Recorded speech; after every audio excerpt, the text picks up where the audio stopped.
Alright, what's going on, guys? Welcome back to the channel. Now, today's video, we are going to start the process of taking out the engine and transmission out of the car and starting to clean up the engine bay. So, today's video is mainly going to be based on taking out the transmission. It should be pretty easy. I've probably done it 3-4 times by now, so it is pretty easy. The only thing that kind of sucks is once the transmission is out, the engine kind of tilts a little bit. So when I push it out of the garage tonight, I'm gonna have to put some sort of block underneath the engine so it doesn't wear out the motor mounts.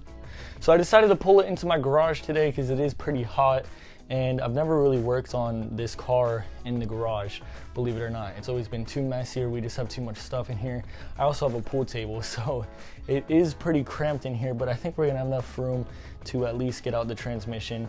And then, like I said, once we have it out, we're gonna have to push it out. Not sure if we're gonna be able to get it back in. It's gonna be pretty hard to do that with the engine inside, but whatever, we'll get to that when it comes. So enough talk, let's just go ahead and jump straight into this and get this tranny off. I'm gonna be trying to see what kind of stunt we could pull right here, draining the transmission fluid. I'm gonna try to get it inside this old oil container. We'll see how this goes. Oh shit.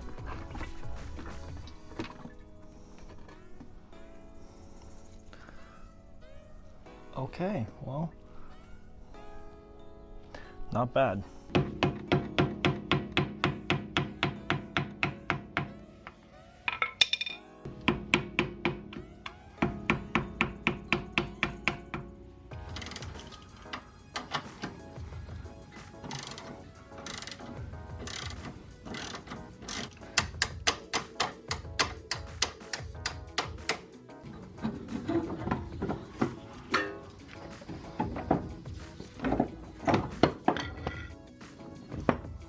Alright guys, so it's been a couple, I don't know, maybe an hour since I last filmed a little clip like this. So we got the passenger side axle out. I'm having trouble with this one.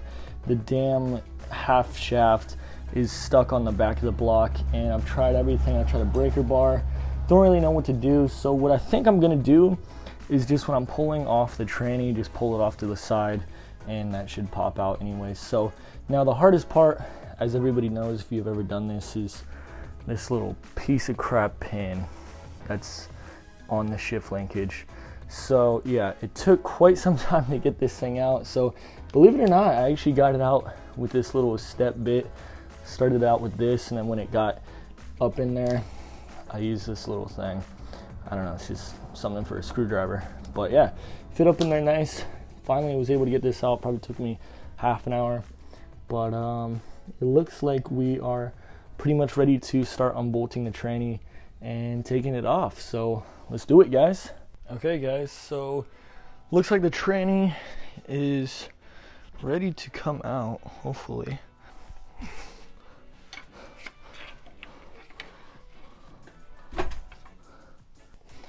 Just in case it does decide to fall.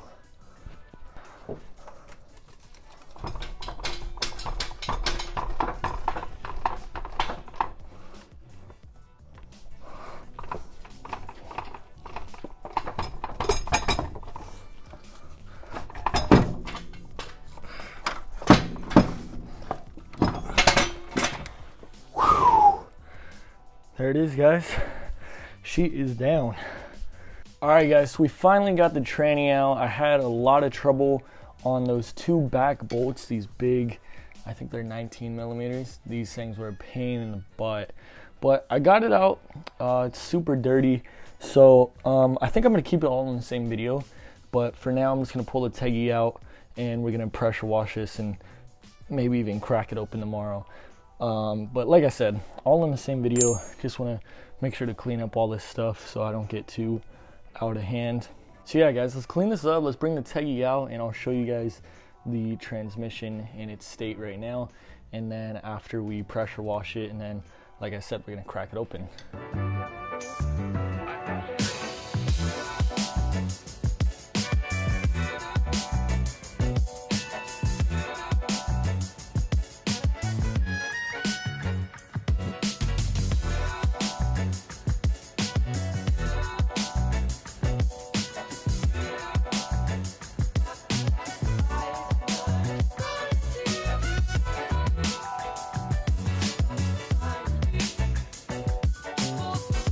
All right guys, so here it is.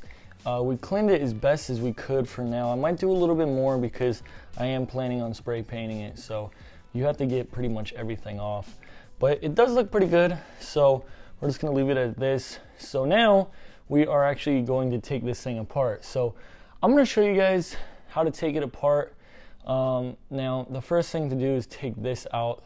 I'm gonna find my 1/2-inch drive. All right, so once you have this cap off, set it to the side. Make sure you don't lose it, obviously. Now there's this little ring in there which you're supposed to take off. Gotta find some needle nose pliers. I can't get it unseparated right now, whatever, we'll figure that out when the time comes, but you do need to separate that before you try to lift it up. So we'll just do that in a second, but now we're gonna take these two out. These have the little check valve balls in it, so make sure to keep those somewhere in a safe place as well. But like I said, there's a little ball in there. Probably won't shoot out at you, but they are in there. You have to take them out. But I'm gonna do both of these first, and then I'll take them out. There they are. Two little bearings. Put those to the side. Clean this up a little bit more since I just cleaned it. All right, so we're kind of going backwards here, but like I said, you have to separate this snap ring in there. I know it's really hard to see in there, even with a flashlight, it's hard to see.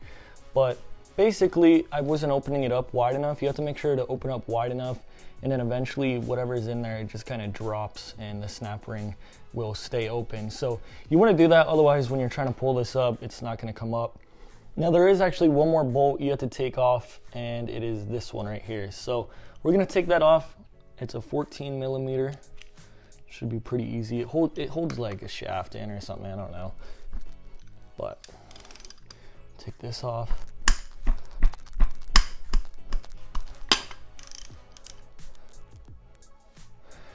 And then we're also gonna go around and take off all these little brackets, and then there's a bunch of 12 millimeter bolts that go all the way around this, and then it's ready to be lifted up. So I'm gonna do that, and then I'll get back to you guys when we're ready to lift it up.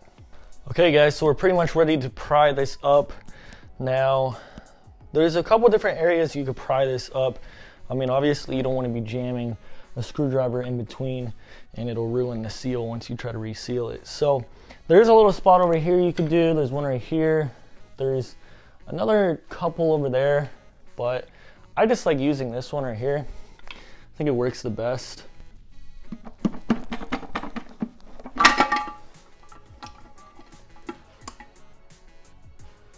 There it is, guys. All right, guys, so here is the tranny. It's all opened up now. There is still some fluid in here and stuff.